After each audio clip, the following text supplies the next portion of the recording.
La paracha qu'on lira Be'ezrat Hashem ce Shabbat, elle s'appelle Parashat Chukat.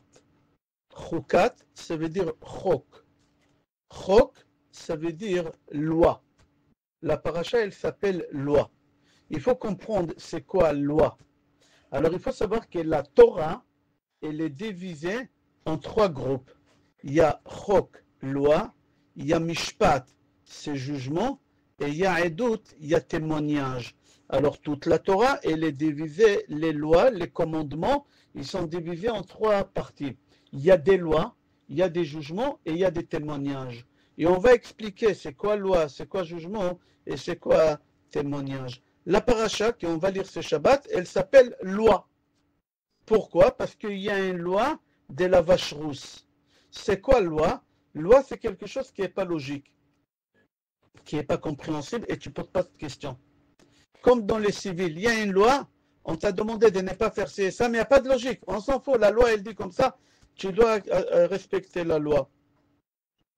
Alors notre paracha, c'est une loi.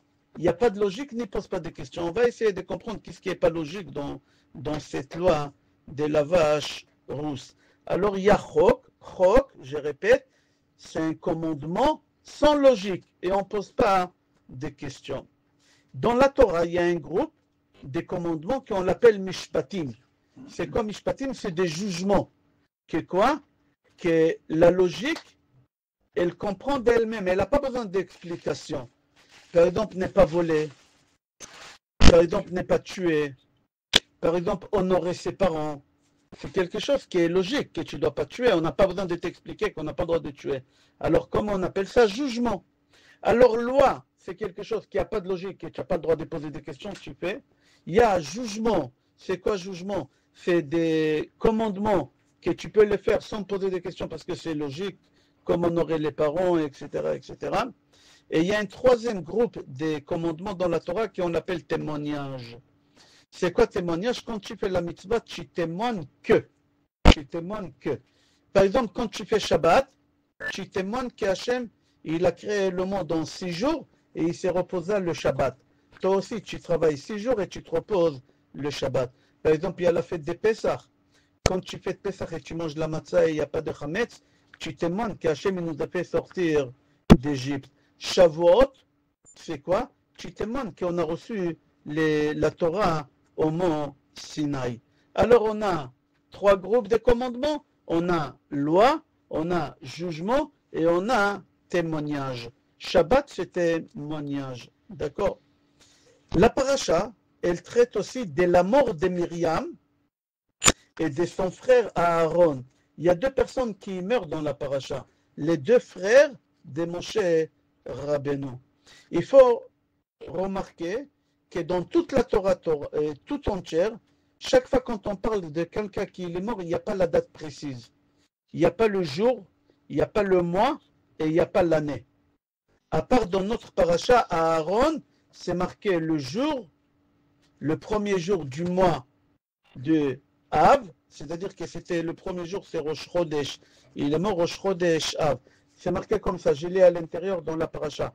Vayal Aaron HaKohen Elor Ahar Alpi Adonai, Vayamot Sham, et il est mort là-bas, Bishnat. Quelle année? 4e année de la sortie d'Égypte, 5e mois, et le premier jour des 5e mois. Alors 5e mois, c'est Nissan, Iyar, Sivan, Tammuz, Av, c'est le mois d'Av. Le premier jour, c'est Rosh Chodesh Av. Alors c'est-à-dire que la seule personne dans toute la Torah, on parle de décès d'Abraham, d'Yitzhak, d'Yaakov, des femmes, de Léa, on parle de tout le monde, ils sont morts, mais il n'y a pas la date. La seule personne qui a la date complète, le jour, le mois et l'année, c'est Aaron Cohen. D'accord? Qu'est-ce qui est étonnant? Dans l'enterrement des trois frères, il n'y a pas d'enterrement.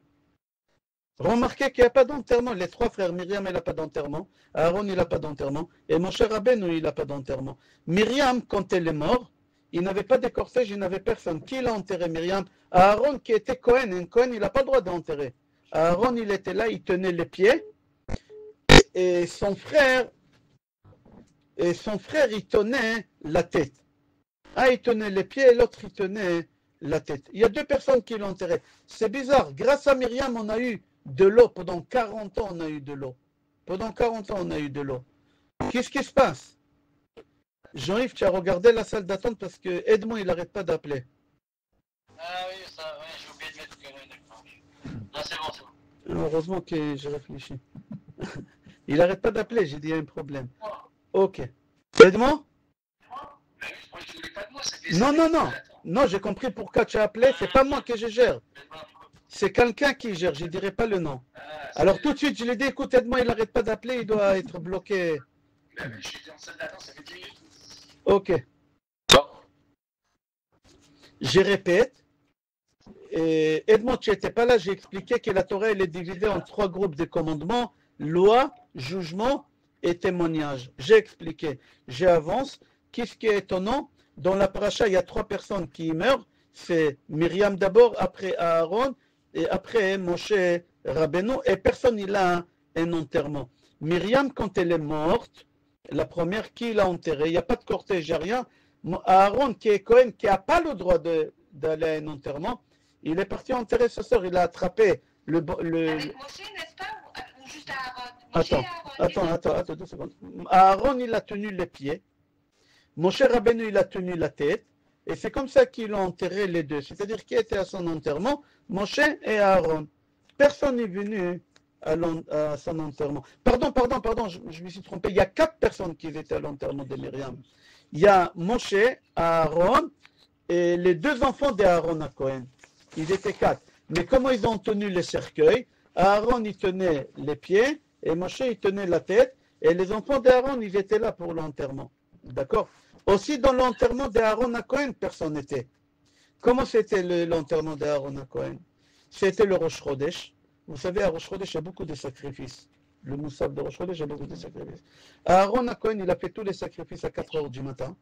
Quand il a fini de faire les sacrifices, mon cher Rabbeinu, il va voir Aaron. Il lui dit, écoute, directement de Beth Amikdash, tu vas venir avec moi, tu vas mourir.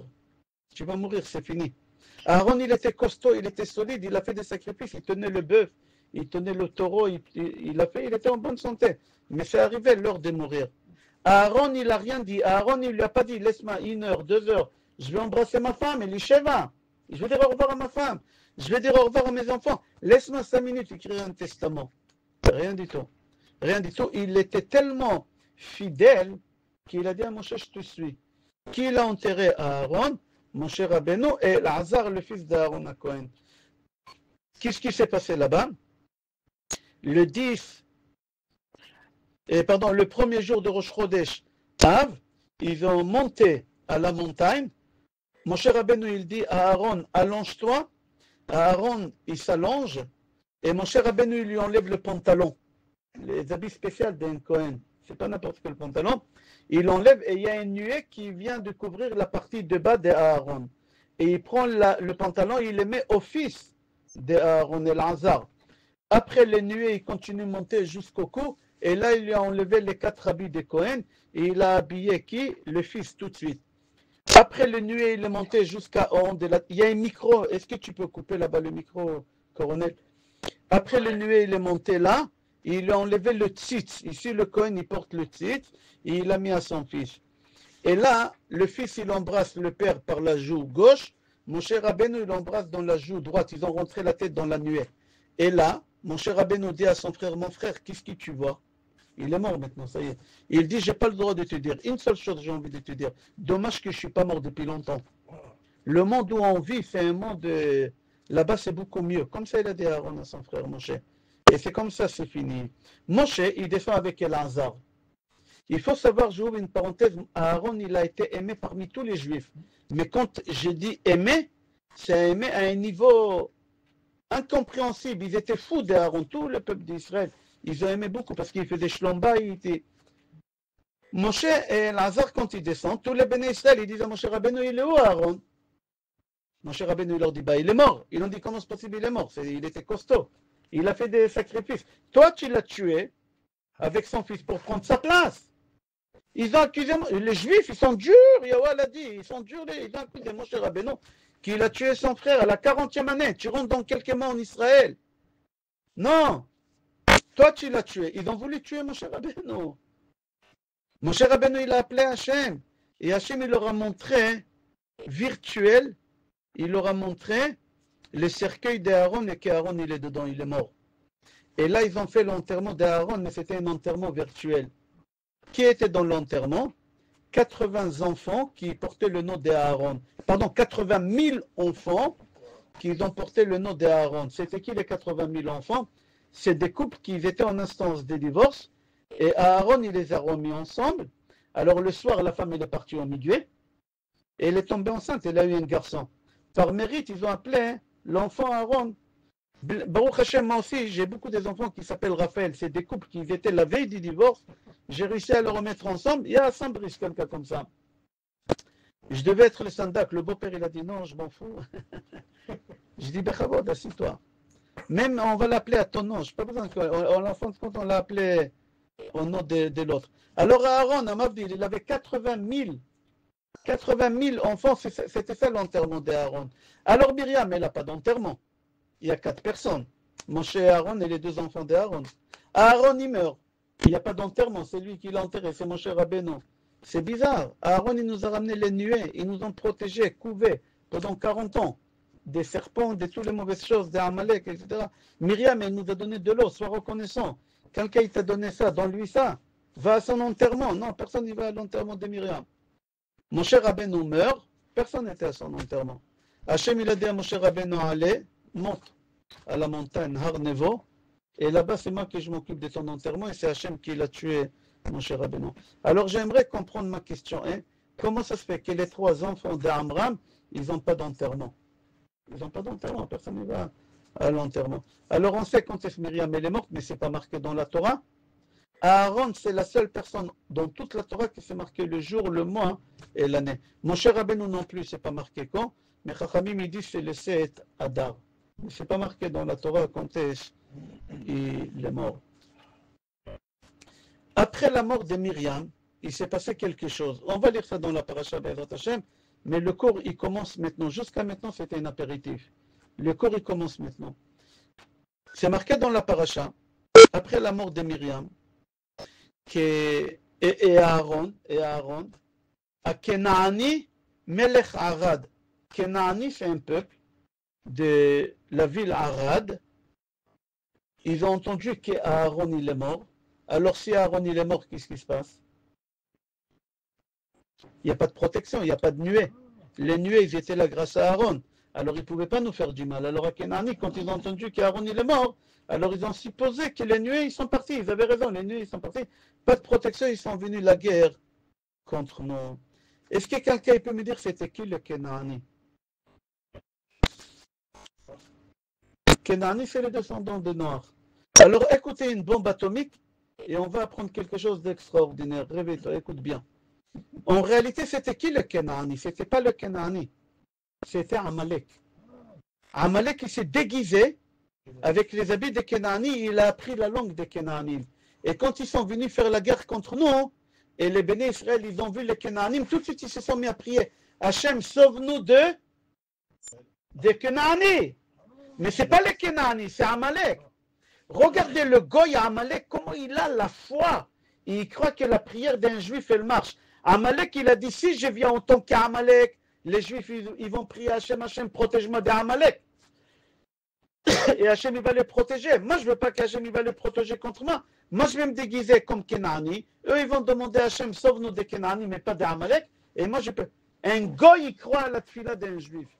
Tu imagines un goy qui croit très très fort à la tfila d'un juif. Et pourtant, c'est marqué dans la paracha. Vea Kenaani et les Kenaani Asbaret, ils sont venus faire la guerre. Rachel dit, mais ce n'était pas les Kenaani. C'était Amalek. Rachel l'explique dans la paracha. Certes, c'était Amalek, mais Amalek, il s'est habillé comme Kenaani, il a appris la langue des Kenan, comme ça les Juifs, ils vont croire. D'accord? Comme ça, il dit aussi dans le Tosfot de Rosh Hashanah, page Gimel. Rabbi Shimon Bar Yochai, dans le Zohar HaKadosh, dans la paracha, dit d'ici, on doit apprendre combien c'est important quand tu demandes à Hachem de détailler. Détaille ta demande. Il faut détailler. Quand tu fais, il y a des gens qui disent Hachem, Hachem, je veux me marier, Hachem, je suis seul, je veux me marier. Bah, Hachem, il va t'envoyer une femme, il n'y a pas de problème. Mais une femme qui va te faire l'enfer, C'est une femme qui ne sait pas de ton mazal. Hachem, envoie-moi un mari. Hachem, je veux me marier, j'ai 38 ans, Il n'y a pas de problème si tu pries comme ça. Hachem, il va t'envoyer un mari. Mais quoi, un qui va te faire l'enfer? Ou un qui est stérile, qui ne pourra pas avoir des enfants. C'est pour ça, il dit, Rabbi Shimon Bar Yochai, il dit, si on apprend qu'il faut détailler la prière. À Kenaani, ils ont compris ça. À Kenaani, ils ont dit, si les Bnei Israël, ils vont détailler la prière contre nous, ils vont gagner. Mais là, ils ont mal détaillé. Alors, s'ils ont mal détaillé, moi, dans mes prières, quand j'ai prié Hachem à Raphaël Pinto, j'ai dit dans tous mes prières Hachem, si c'est bon pour moi, donne-moi. Si c'est pas bon, que je l'oublie très vite, cette chose-là. C'est le plus simple. D'accord? Alors, il dit, Rabbi Shimon Bar Yochai, la preuve qu'il faut détailler, on apprend ça de qui? De Yaakov. Yaakov, quand il est parti à la rencontre de son frère, Yaakov, il dit à Hachem, dans Sefer Bereshit, Atzilenina miyad achi, miyad Esav. Hachem, sauve-moi de mon frère Esav. Pourquoi il dit le prénom d'Esav? Combien de frères tu as? Un. Dis de mon frère, tu n'as pas besoin d'écrire Esav. Non, Yaakov, il a voulu détailler la prière, il faut détailler le maximum possible quand tu demandes quelque chose à Hachem. Yaakov, il a détaillé, comme ça dit Rabbi Shimon Bar Yochai. Comme ça c'est marqué dans Sefer Bereshit, chapitre 32, Pasuk 12. Combien de frères il avait? Yaakov, il avait un. Alors pourquoi tu cites son nom? Dis mon frère, ça suffit. Non. Dis Esav, ça suffit. Non, peut-être il y a une autre Esav. Il a détaillé la prière. Écoutez un parabole qui ramène le Maor Vashemesh. Pardon, à Imre Shammai. Imre Shammai, il rapporte un midrash, une histoire de midrash Esther Rabbah. Un parabole, ce n'est pas une vraie histoire, c'est un parabole. Un homme, il a marché dans le désert. Son âne, il est mort. Il lui reste encore 40 km à faire à pied. Dans la chaleur, il ne fait pas 38 comme aujourd'hui. Il fait 55 comme à Marrakech. Il va mourir de chaleur, il ne peut pas marcher. Tu imagines, il ne peut pas marcher, il va mourir. Qu'est-ce qu'il a fait? Il a dit Hachem, envoie-moi un âne, Hachem, envoie-moi un âne, Hachem, envoie-moi. Il a pris Hachem, et Hachem, il lui a envoyé un âne. Qu'est-ce qui s'est passé? Il y a un arabe qui a traversé le désert, qui est la Nes, en féminin, âne, c'est la Nes. Et l'amiba, un petit bébé âne. Un bébé, il vient de naître. L'arabe, il a pris un épée, il a dit aux juifs, oh, tu portes l'âne sur ton dos parce qu'il ne peut pas marcher dans les 40 degrés, ou je te coupe la tête. Comme ça, il lui a dit. Le juif, il n'avait pas le choix, il a pris l'âne sur lui, il a commencé à marcher. Et il a levé les yeux vers Hachem. Et il a dit, Hachem, Hachem, Hachem, je sais que c'est ma faute, je n'ai pas détaillé ma prière, j'ai demandé un âne.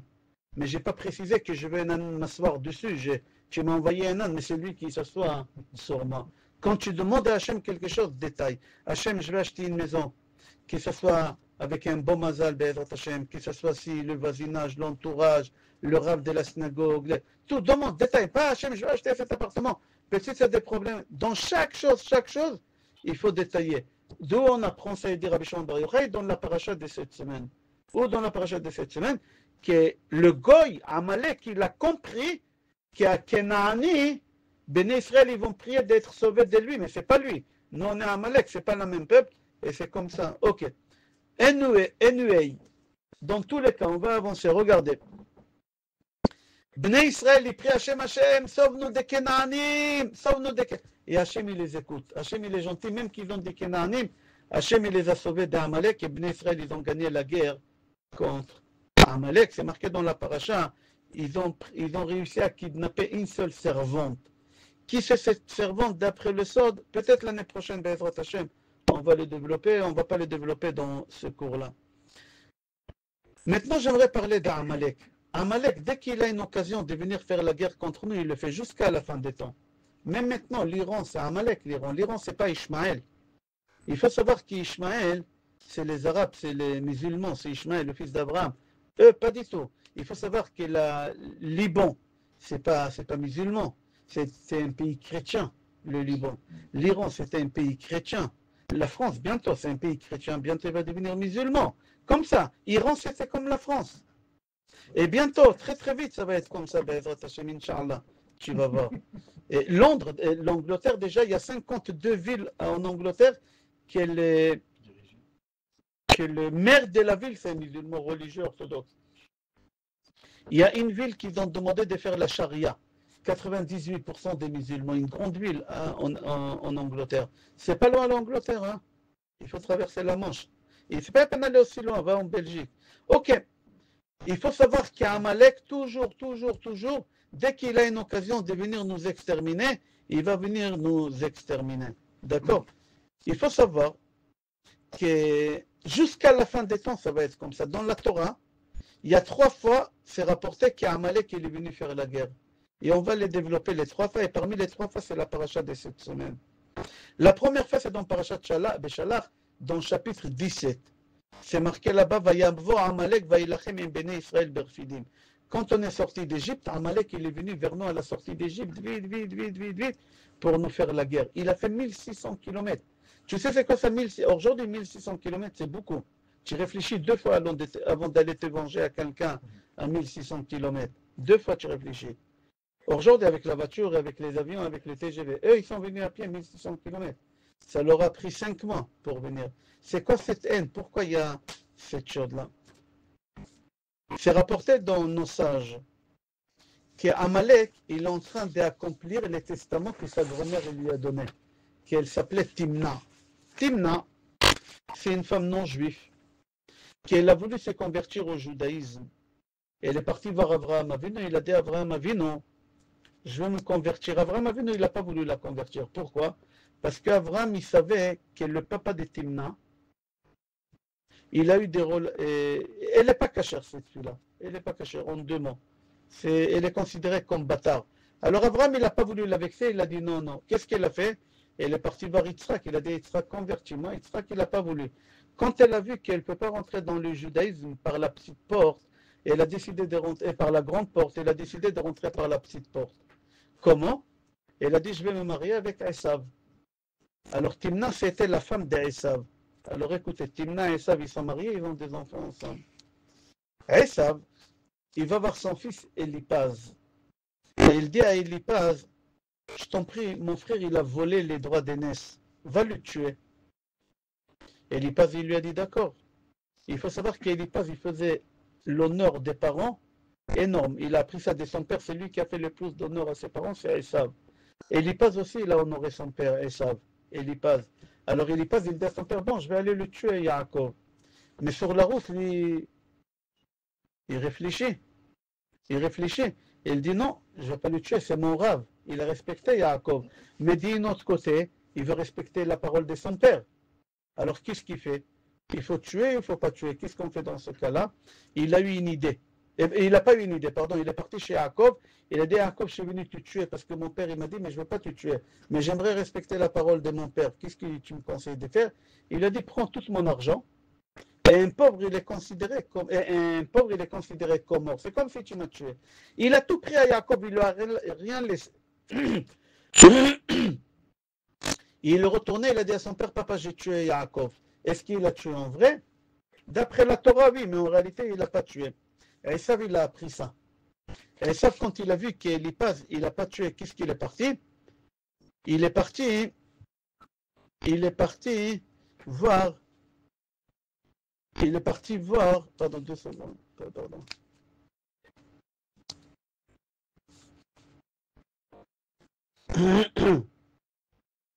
Il est parti voir le fils d'Elipaz. Et Esav, il est parti voir son petit-fils. Il est parti voir Amalek. Le petit-fils d'Esav, c'est Amalek. Il est parti voir Amalek. Et il a dit à Amalek, Amalek, va tuer ton oncle. C'est son oncle ou son grand-oncle? Son grand-oncle. Va le tuer. Alors Amalek, il lui a dit d'accord. Mais Amalek, avant d'aller tuer, il est parti voir sa grand-mère, la femme d'Esav. Il a dit, mais, papa, il veut que j'aille tuer Yaakov. Sa grand-mère, il lui a dit, surtout ne fais pas ça. Écoutez la vis. La vis, on dit, le vis. Écoutez, le vis, il est très très fort. Qu'est-ce qu'il lui dit, la grand-mère? La grand-mère, elle lui dit, écoute-moi bien. 2 choses. Premièrement, Esav, il est fort. Ton grand-père, il a peur de lui, il va le tuer. Alors qu'est-ce qu'il fait? Il t'envoie pas, il t'envoie toi. C'est un salopard, ton père. Comme ça, il lui dit. Deuxième chose, je te déconseille de le tuer. Pourquoi? Parce que Hachem, il dit à Abraham Avinu que tes petits-enfants, ils vont y aller en esclavage en Égypte combien de temps? 400 ans. Si tu vas tuer Yaakov, Abraham Avinu, il n'a plus de petits-enfants de côté de Yaakov. Ils sont tous morts. Les seuls, c'est toi. Alors qui va aller 400 ans en esclavage? Toi! Alors ne tue pas, comme ça Yaakov il va en esclavage. Quand il va sortir de l'esclavage, qu'est-ce que tu fais? Tu vas le tuer. Mais au moins lui, il était esclave pendant 400 ans. Il lui a dit d'accord. Alors Amalek, qu'est-ce qu'il fait? Il dit je ne tue pas Yaakov. Ma grand-mère, il m'a dit de ne pas le tuer, de le tuer dans 400 ans. Qu'est-ce qu'il fait? Il se retire, il va habiter 1600 km d'Égypte. Quand il entend que Béné Israël, ils ont sorti de l'esclavage, qu'est-ce qu'il fait? Il se déplace 1600 km. Pourquoi? Pour honorer ou respecter ou accomplir le testament de sa grand-mère. Sa grand-mère, il a dit, ne tue pas. Pourquoi? Parce que si tu tues, c'est toi que tu vas aller en esclavage. Parce qu'Abraham a dit non. Obligé que ses petits-enfants vont être en esclavage. Et c'est pas toi, c'est Jacob. Mais si tu tues Jacob, c'est toi. Alors lui, la deuxième fois qu'on voit, la première fois qu'on voit qu'Amalek il sort en guerre contre le Béni Israël, c'est quand on est sorti d'Égypte. Quand on est sorti d'Égypte, pourquoi? C'est pour accomplir qu'est-ce que sa grand-mère, d'accord, elle lui a dit. Et là, la grand-mère, avant de mourir, elle demande à son fils, avant de mourir sur son lit de mort, la dernière parole, elle lui a dit à Amalek, Amalek, jure-moi que tu vas persécuter les enfants d'Abraham pour te venger de ce qu'ils m'ont fait. Pourquoi Amalek il veut nous tuer? On va expliquer tout à l'heure. Une des raisons, parce qu'on n'a pas accepté la grand-mère d'Amalek au judaïsme. C'est pour ça. Venez, on va avancer.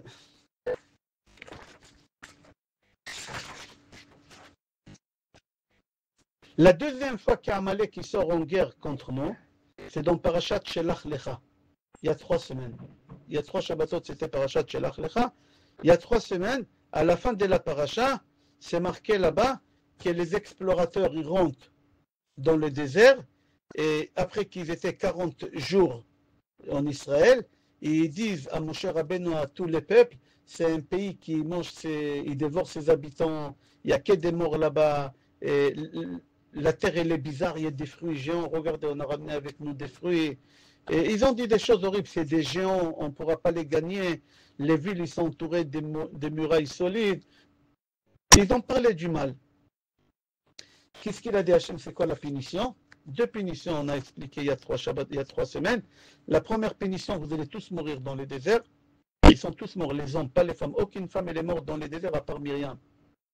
Il n'y a que Myriam qui est morte autant que femme dans le désert. Aucune femme elle est morte. Alors la première punition, vous allez tous mourir dans le désert. Et deuxième punition, c'était quoi? Vous n'allez pas rentrer en Israël. 40 ans, vous allez rester dans le désert. Il y a des juifs qui n'ont pas accepté. Ils ont dit à Moshe Rabbeinu, c'est pas à cause des 8 explorateurs qui disent n'importe quoi, on ne va pas rentrer en Eretz Israël. Allons na'ale, venirsha et haaretz. Quand ça se marquait dans la paracha, on va y aller et on va conquérir. Pardon, pas dans la paracha, parachat Beshalach. On va y aller en Israël et on va monter, na'ale, la aliyah, et on va conquérir la terre d'Israël. Moshe il leur a dit, ne faites pas ça. Hachem il a dit 40 ans ici, c'est 40 ans ici. Il y a un groupe de juifs, qu'est-ce qu'ils ont fait? Ils ont parti vers Israël. On les appelle les Ma'apilim. Les Ma'apilim, ils ont parti vers Israël. La tribu ils étaient 8 familles. Ils ont parti. La tribu des Lévis, ils étaient 5 familles. Les tribus des Lévis, ils les ont arrêtés. Non, Hachem, il a dit, ne partez pas, ils se sont tués.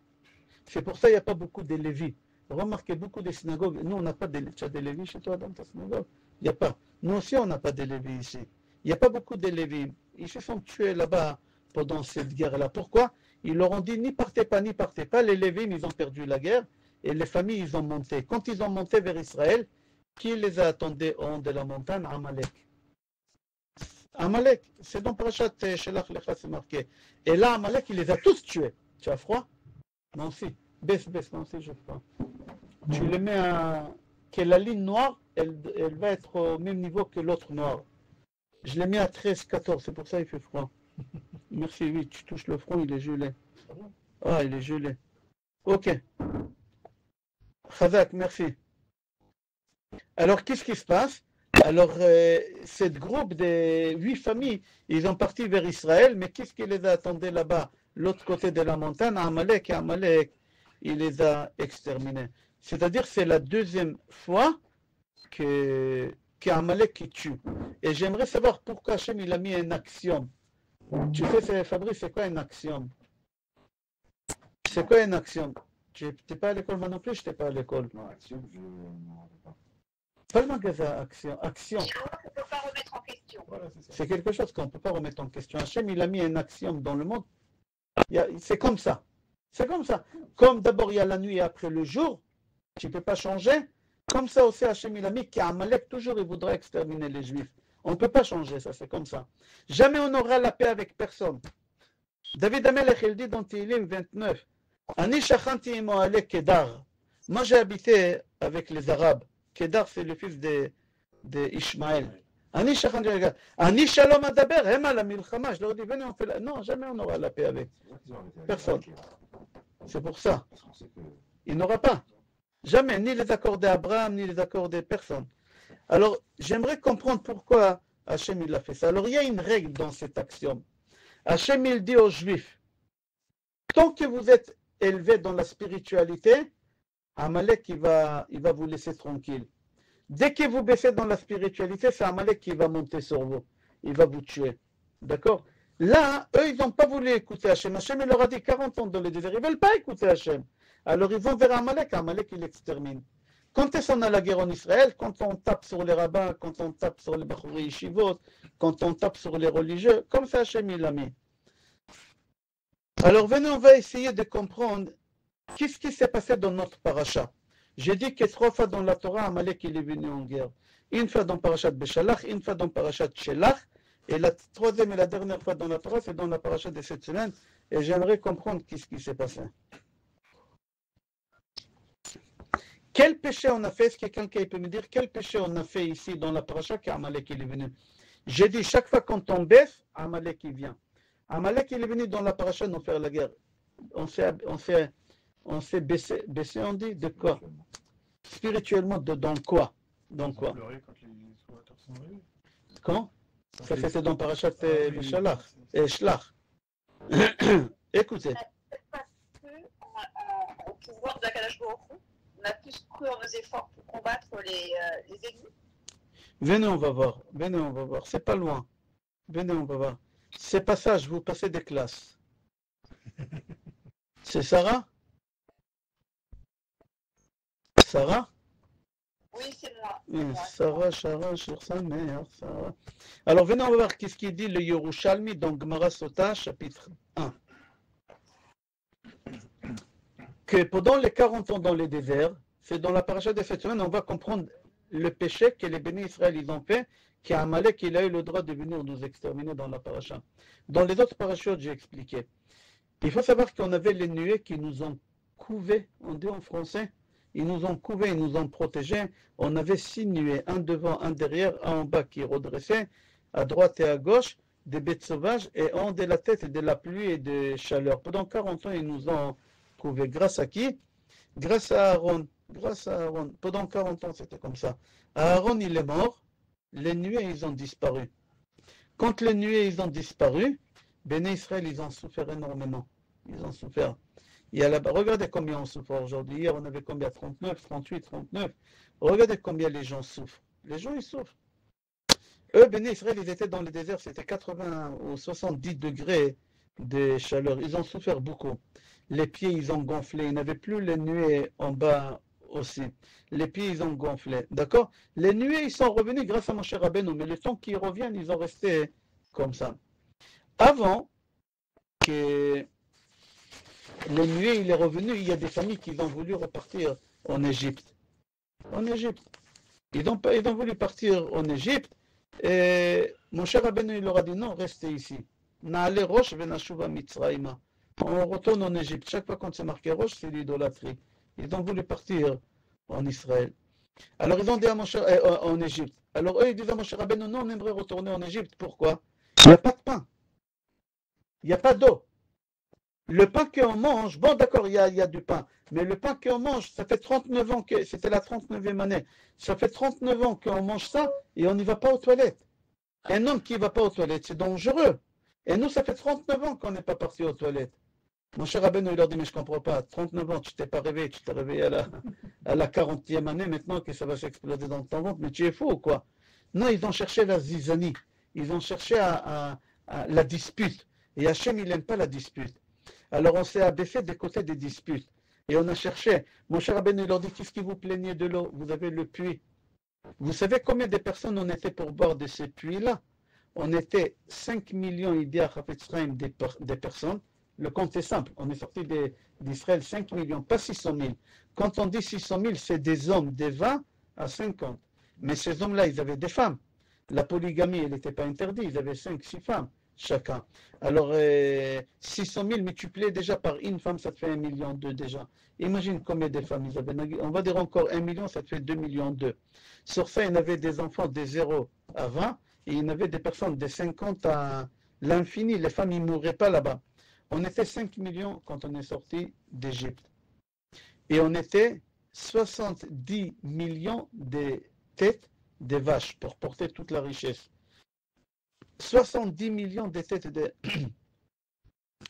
Chafetz Chaim, il dit, j'ai calculé combien d'eau chacun il pouvait boire, parce qu'il y a la queue, c'est à la queue le.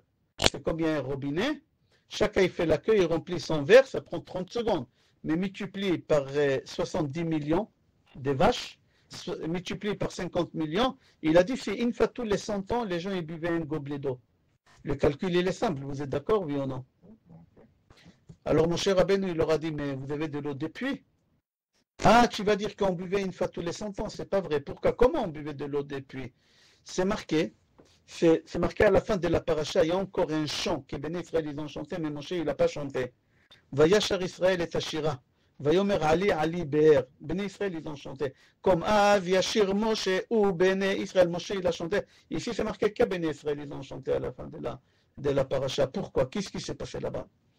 Il faut savoir que le puits de Myriam, c'était un rond, une pierre ronde, et elle roulait avec nous partout. On ne la levait pas, elle roulait partout, on partait, elle roulait. Quand on stationnait quelque part, elle était comme ça, et on pouvait prendre de l'eau. Mais comment on prenait de l'eau?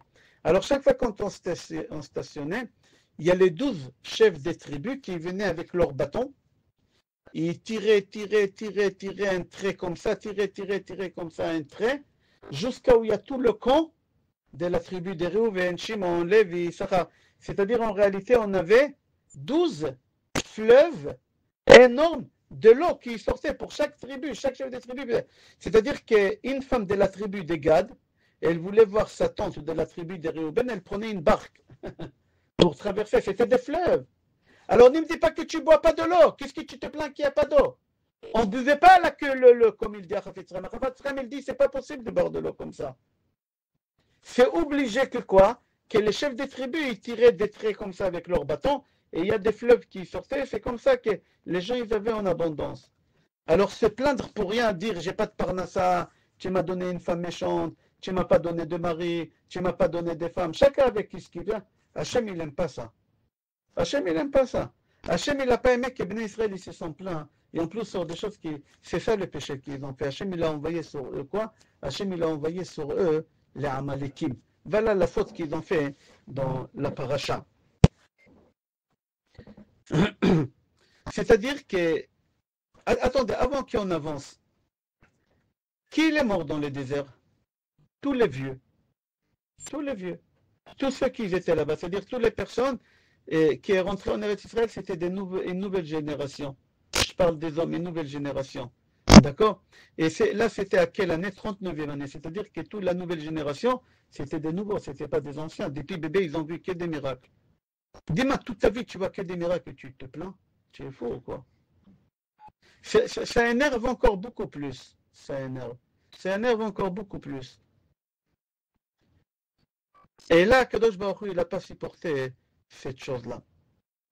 Mon cher Rabbeinu, ce n'était pas facile pour lui de gérer le peuple juif. Vous savez, je donne le cours de mardi soir. Hier soir, je donnais le cours ici, Baruch Hashem s'est rempli. Et je suis très fatigué parce que j'ai des journées très très longues. Moi, je commence ma journée. Ce matin, j'étais ici à 6 heures. En réalité, j'étais là pour la clean. Je suis venu tôt ce matin. Mais tous les matins, je suis là à 6h15 à peu près, 6h10, 6h15. Et hier, j'ai fini le cours. Et après, je reçois des gens toujours. Hein. Je reçois plein de gens. Je suis fatigué, debout. Et je rentre à la maison et quelqu'un m'envoie un texto. Et demain, je ne peux pas lire le texto. Je l'ai envoyé à Dan. Il me l'envoie à 1h du matin. Il me dit vous avez fait passer 2 personnes devant moi. Je ne trouve pas ça joli. Et ce n'est pas respectueux pour quelqu'un que je viens poser des questions pour avoir des conseils. Et deuxième chose, qu'est-ce qu'il a dit qui m'a choqué? Il a dit que je fais des préférences et j'ai passé 2 personnes avant. Et Ah oui, chaque fois quand il y a des gens qui ne me lâchent pas, il y a des gens qui se collent. Tu vois, il y a des femmes qui te collent à toi, ils ne te lâchent pas, il y a des conneries. Alors j'ai dit, Dan, tu as des doliprane. Il comprend qu'il fait des mal de tête, alors il vient, il les fait partir. Ou je lui dis, écoute, Dan, l'Uber, il est là. Alors il me dit, oui, il est là, il vous attend. Alors la bonne femme, elle me lâche. Alors hier, il y a des gens qui ne me lâchaient pas la jambe. Alors j'ai dit à Dan, l'Uber, il est là. Alors ce bonhomme, il a compris, il a dit, je vais aller voir s'il y a un Uber. Lui, il me raconte comme ça dans les textos. Il m'a dit, Rav, je vous ai attendu 55 minutes dehors dans la chaleur. Regarde les Juifs, les Juifs. Il a attendu 55 minutes, il m'a dit. Il m'a dit, il n'avait ni Uber, ni rien du tout. Vous êtes sorti avec Dan, il vous a accompagné chez vous à la maison, je vous ai suivi. Quelle méchanceté. Quelle méchanceté. Oui, bien sûr, il ne prie pas chez nous, mais il vient tous les... Très gentil. Non, Dan, il voulait l'appeler. Je dis non, tu ne l'appelles pas. Il a cru que c'est une femme parce qu'il a écrit... Je dis non, ce n'est pas une femme, c'est un homme. Mais c'est un bonhomme très gentil. Quand il vient poser des questions, vraiment, il m'a dit, je sais que vous êtes fatigué, 30 secondes, et vraiment 30 secondes. Jamais il est talak, comme on dit en arabe chez nous. Jamais il s'est... Hier, il y a une femme, elle est venue, elle ne m'a pas lâché. Elle ne m'a pas lâché. La semaine dernière aussi, tu as vu la dame, oui. Il y a une femme des Boulogne, qu'est-ce qu'elle m'a dit? Elle est venue à la fin du cours. Je dis, madame, vous êtes venue maintenant. Il y a des gens qui font la queue. Non, maintenant. Je dis, non, il n'y a pas maintenant. Vous sortez. Je commence à m'énerver. Je suis fatigué. À la fin, elle m'a attrapé ici seule, tête à tête. À la fin, je dis, écoute, tu m'appelles G7, pas Uber. Le pauvre mon cher Rabbeinu, mon cher Rabbeinu. Et Dan, il veut que j'arrête de recevoir des gens. Il me dit, vous êtes fatigué, je suis fatigué. Mais je lui dis, non. Moi, j'écoute les enfants d'Hachem, comme ça, quand Hachem, je lui parle, il m'écoute. Sinon, Hachem ne veut pas m'écouter. C'est comme ça. On a ici un pharmacien. Tu vois, dès que je parle, on a un pharmacien. Alors, les gens, chaque fois, ils lui demandent des médicaments. Ramène. Il me dit, moi, je rentre avec des sacs comme ça. Je lui dis, ramène, n'arrête pas. Il me dit, pourquoi? Je dis, parce qu'il y a un décret sur toi que tu ramènes des médicaments. Si ce n'est pas pour eux, c'est pour tes gosses. Alors j'ai dit, alors tous les jours il vient comme ça avec des sacs et il me regarde et il rigole. Je dis, c'est bien. Moi il y a quelqu'un ici à la synagogue, tous les matins il m'oblige de rester avec lui 20 minutes faire Tilim. Il est sourd, il ne sait pas lire, alors il veut que je fasse Tilim très très fort à côté de son oreille. 20 minutes, c'est dur, dis-moi frère. Il faut que je prenne mon café, il faut que je prenne mon thé, il faut que je me repose parce que moi je viens déjà très tôt. Je prends la patience. Alors quelqu'un m'a dit, mais pourquoi vous faites ça? Quel intérêt? Il vous paye? Je dis non, c'est Hachem qui me paye. Je dois lire des Télim quand j'ai des galères. Là maintenant, j'ai lu des Télim sans galère, je préfère ça. Si j'arrête de les lire des Télim, je vais lire pour moi, pour mes galères à moi. C'est comme ça la vie. C'est comme ça la vie. J'espère que vous êtes d'accord avec moi, vous, que vous m'écoutez. Baruch atah Adonai Elohim melech haolam she'akol na'udo. Amen. Amalek, il a été créé pour exterminer les Juifs. Que pour ça. C'est le testament que sa grand-mère lui a donné, comme c'est marqué dans la Torah. Si vous remarquez, depuis la création du monde, toujours il y a le méchant et le gentil.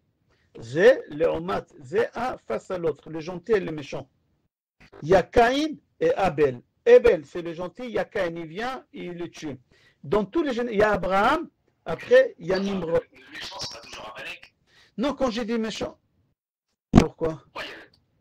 Non, je ne sais pas, c'est une question que je pose. Non, c'est toujours Amalek. Nimrod, c'était pas Amalek. Attends, Amalek, il est venu à partir des Esav.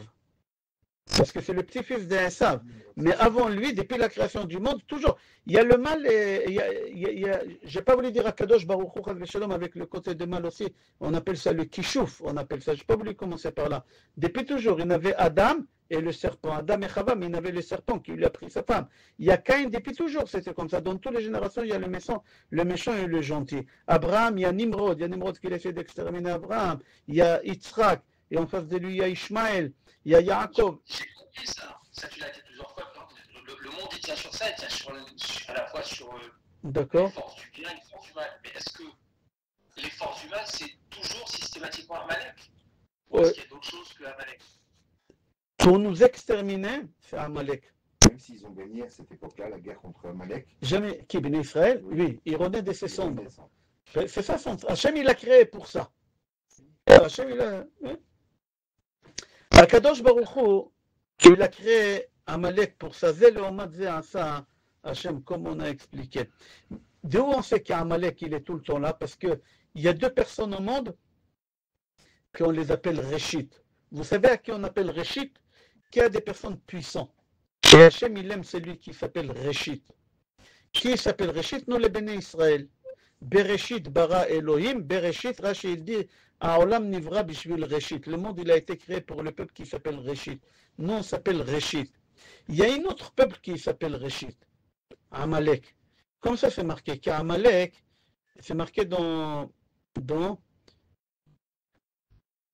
Réchit Goïm, Amalek ve'acharito ade oved. C'est dans Parashat Balak. On lira ça Shabbat prochain. Alors les Juifs, c'est Réchit et Amalek, c'est Réchit. Quand le Réchit A, le Juif, il se comporte mal, alors le Réchit B, que c'est Amalek, il se renforce et il vient en face de lui pour les exterminer. Mais la règle est que jamais Amalek, il essaie d'exterminer les Juifs, pour rien.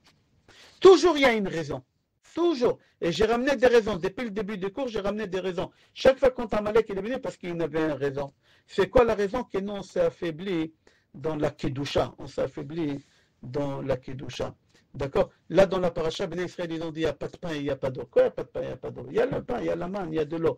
Ils ont dit, oui, ça va s'exploser dans notre ventre. Ça fait 39 ans, on n'est pas parti aux toilettes. Bon, d'accord, tu peux pas. Pourquoi tu te plains que maintenant? C'est simple, tu cherches la petite bête. Et c'est comme quelqu'un qui rentre dans une salle de cinéma, il y a 600 places, il y a une personne assise, il dit lève-toi, c'est ma place. C'est exactement la même chose. D'accord? Alors Hachem, il leur a envoyé Amalek. Alors, qu'est-ce qui s'est passé là-bas? Ouvrez les oreilles, on va finir d'après le Sod. Il nous reste encore 10 minutes à peu près. Be'ezrat Hachem. C'est d'après le Sod, c'est intéressant, Fabrice. Écoute. Hachem, dans la paracha de cette semaine, il nous a envoyé des serpents. Quel serpent il nous a envoyé? Nechashim à Séraphim. Nechashim à Séraphim. C'est quoi Séraphim? Qui brûle, ils ont le feu. Le venin, c'est du feu. Alors il y a des serpents normaux, il y a des serpents qui font sortir de venin de feu.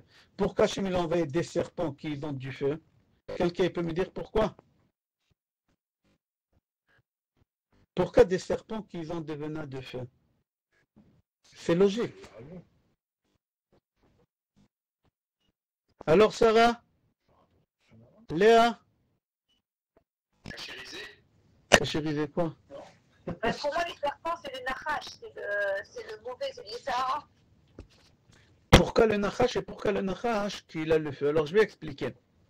Béné Israël, ils se sont plaints sur deux choses, le pain et l'eau. Le pain, c'est le serpent normal. Hachem, il a maudit le serpent, que toute la nourriture que tu manges, tu auras un seul goût, du pain. Tout ce que le serpent mange, il a un seul goût, ça c'est le goût de pain. Alors vous êtes plein sur un pain qui a tous les goûts. Moi, je vais vous envoyer quelqu'un qui a toute la nourriture, mais qui a un goût. Vous avez compris? Nous, on a mangé le pain qui a tous les goûts, quand tu mangeais la manne. Moi, je vais vous envoyer quelqu'un qui mange tout, mais qui a un seul goût, le pain. Alors c'est pour ça que il a envoyé le serpent, normal, parce qu'il est lié au pain. Pourquoi Séraphim? C'est quoi Séraph? C'est le feu. Qu'est-ce qui éteint le feu? L'eau. Alors nous, on se place sur le pain et sur l'eau. Alors Hachem nous a envoyé le serpent normal qui est lié au pain, et l'eau, c'est pour le serpent qui il brûle. Comme ça, c'est marqué. Regarde. Si tu regardes, Hachem il a demandé à Moshe Rabbeinu, prends un bâton et enroule autour de ce bâton un serpent en cuivre. Et tout celui qui regarde le serpent, il guérit. Les goïms, jusqu'à aujourd'hui, ils croient qu'il y a un bâton avec un serpent, il guérit. C'est pour ça les pharmacies, leur logo, c'est le bâton avec un serpent. Les médecins, ils croient que ça guérit comme ça. Même les juifs, ils ont cru pendant des années, jusqu'à Chizkiya Amelech. Vous savez, Chizkiya Amelech, c'était un tzaddik. Il a fait 3 choses. Et sur les 3 choses, les rabbinim, ils l'ont remercié. Qu'est-ce qu'il a fait? Il a pris le bâton avec le serpent que Moshe il a fait, il a mixé, il a jeté. Pourquoi? Parce que les gens, ils priaient, les juifs, ils priaient au serpent guériment, ils croyaient que ça guérit. Les goïms, ils ont continué à croire jusqu'à aujourd'hui que les serpents et le bâton, ils guérissent. D'accord? Mais remarque dans le passage, quand Hachem il dit à Moshe Rabbeinu de faire le serpent, Hachem il lui dit pas faire le serpent, Hachem il lui dit fais le saraf, le feu des serpents. Qu'est-ce qu'il fait Moshe Rabbeinu? Moshe Rabbeinu il fait le serpent qu'il a de feu. Hachem il t'a pas dit de faire un serpent, pourquoi tu fais un serpent? Est-ce que quelqu'un a une réponse? On a dit ça il y a 4 ans à peu près. Parce que Moshe Rabbeinu il savait qu'Hachem il déteste les serpents. Quand tu détestes quelqu'un, tu ne veux même pas citer son nom. Moshe Rabbeinu il savait qu'Hachem il voulait un serpent, mais Hachem il ne voulait pas citer son nom. Alors Moshe Rabbeinu il a fait ce qu'Hachem il a envie sans qu'Hachem il lui demande. C'est pour ça qu'il a fait les serpents, d'accord? Pourquoi Nechoshet en cuivre? Pourquoi Nechoshet en cuivre? Parce que la racine des Nechoshet c'est Nachash. Et aussi il y a une règle, on n'a pas de médecin ici, on n'a pas de pharmacien, dommage. Vous savez, quand tu t'es fait enfoncer ici un clou, alors on t'est fait une piqûre tétanique, ça s'appelle tétanique? Antitétanique. Antitétanique.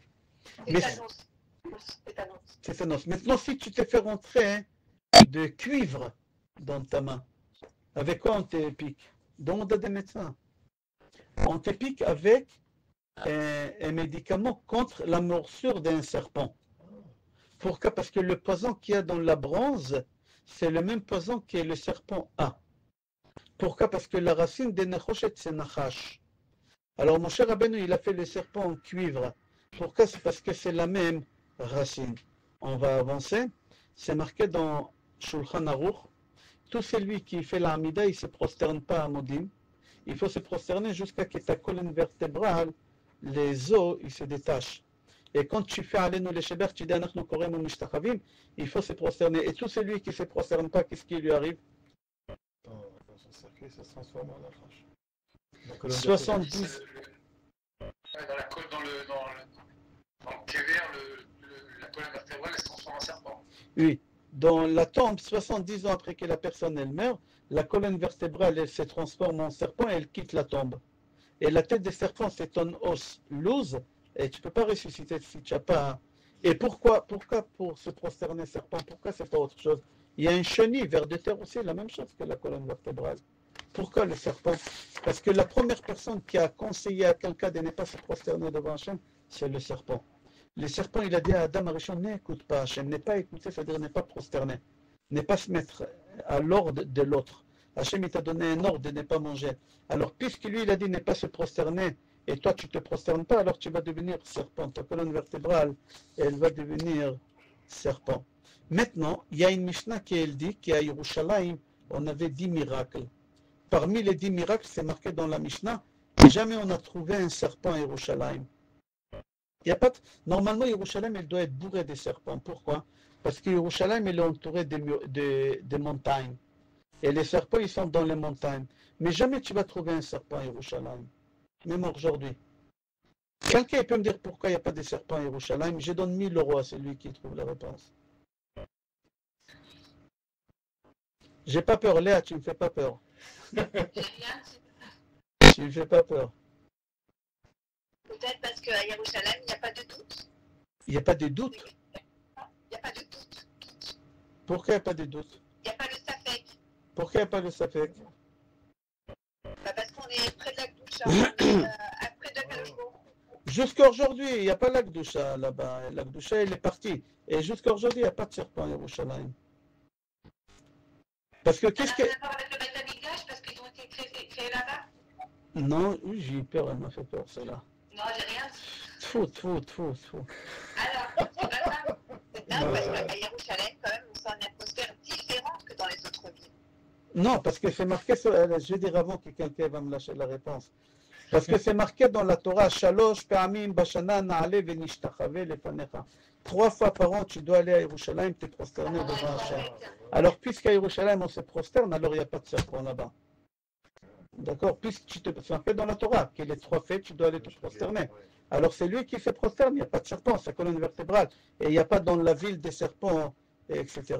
Valeur numérique des serpents, Nachash, 358. La valeur numérique des Mashiach, 358. Pourquoi? Écoutez, on finit avec ça, je suis fatigué, je ne sais pas ce que j'ai. Écoutez, il y a un animal qu'on l'appelle la biche. Une biche. Une biche, en bas, c'est très étroit. Et quand le bébé il va venir, le bébé il ne sort pas. Et la biche, elle est en danger de mort. Hachem, qu'est-ce qu'il a fait un miracle? Il y a un serpent qui vient, qui la pique là-bas, et l'endroit il se dilate, et le bébé il sort comme un péridurale, et le bébé sort. Comme ça. Pourquoi Hachem il a fait ça? Parce qu'Hachem il voulait nous faire un clin d'œil. Mes enfants, écoutez-moi, le serpent c'est Amalek. Au dernier moment, le serpent il va venir, il va vous piquer. La guerre de l'Iran, il va vous piquer.